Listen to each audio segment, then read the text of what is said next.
Miss May won a shopping spree to a wonderful outlet mall in Seattle. Miss May needs a substitute since she's going to be gone.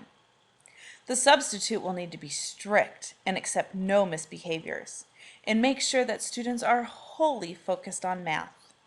Her logical first choice is Mrs. S. Oh, I'd love to substitute for you, and I have a great idea for the lesson for the day. We'll have a party, and I can bring ice cream and Snickers bars. It'll just be lovely. Mrs. S., I really don't think that ice cream and Snickers is a good plan for this group. Imagine Rose and CJ. They would never stop talking with all of that sugar.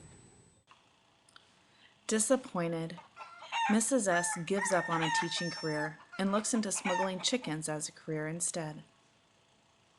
Miss May begins her search for a substitute and posts this flyer. She hears from two prospective substitutes, Mrs. R. and Mrs. T. Mrs. R. charges $22 an hour plus $70 for lesson plan preparation. Mrs. T. charges $25 an hour plus a one-time fee of $20 for subbing. Miss May makes a table of values. Miss May loves to graph and quickly looks at the difference between the two applicants.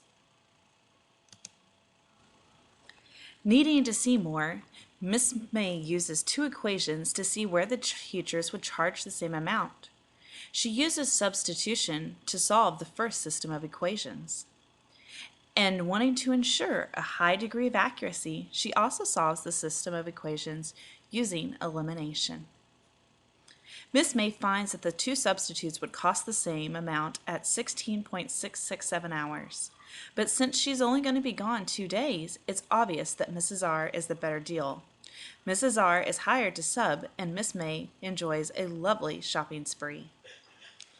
And poor Mrs. S., well, she obviously didn't really give up on her dream of teaching, and she continues to aspire of dreams of perfection where every child listens intently and learns.